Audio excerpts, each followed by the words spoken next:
warahmatullahi wabarakatuh. Puji syukur marilah kita panjatkan kepada Allah Subhanahu wa Ta'ala yang terhormat, kepada Bapak Kepala Desa Bapak Purhadi SOS. Yang udah dicincang nanti dimasukin ke dalam blender. Dan itu lelenya udah difilet Bu, jadi cuma daging-dagingnya saja. Untuk menghilangkan duri-durinya, kan kadang-kadang di tengahnya masih ada apa-apa. Kebetulan kita itu kan udah difilet di pedagangnya ya Bu ya. Terus nanti kita tinggal ngefiletin yang daging-daging saja. Untuk biar ada tambahan sayurnya juga, kita nanti ngasih wortel juga biar ada warna-warna di nuggetnya.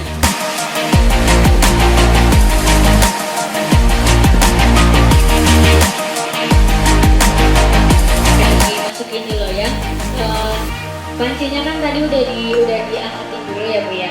Udah nyalain. Nah, terus langsung aja dimasukkan.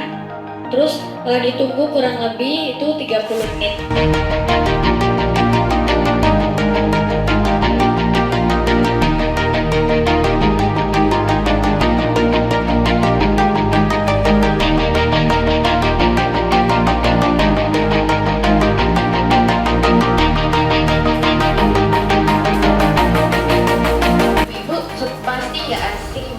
Stunting.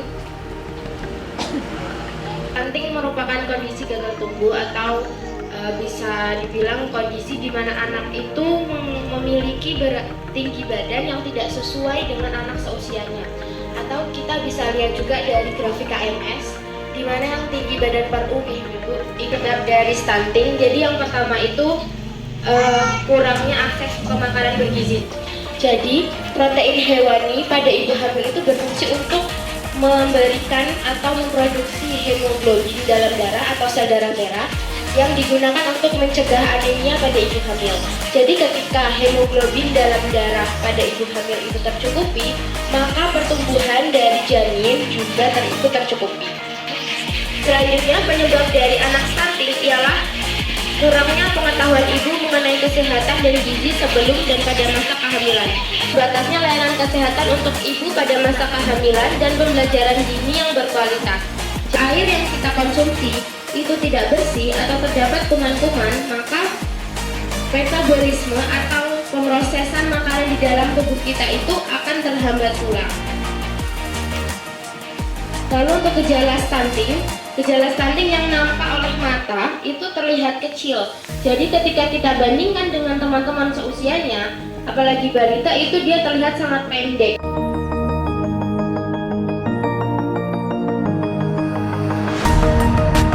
Dalam jangka panjang, ternyata stunting menurunkan kemampuan kognitif dan prestasi belajar. Artinya, beberapa penelitian menunjukkan bahwa anak yang stunting itu lebih susah belajar, ibu-ibu. Lebih susah memahami pelajaran yang ada di sekolah dibandingkan dengan teman-teman seusianya. Selanjutnya ialah terkait pemberian makanan tambahan.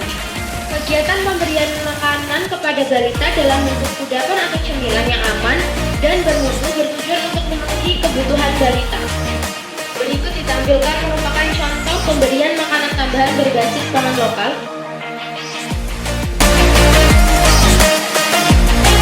Aku dari awal hamil nggak suka makan, pokoknya nggak sampai badan kurus ya.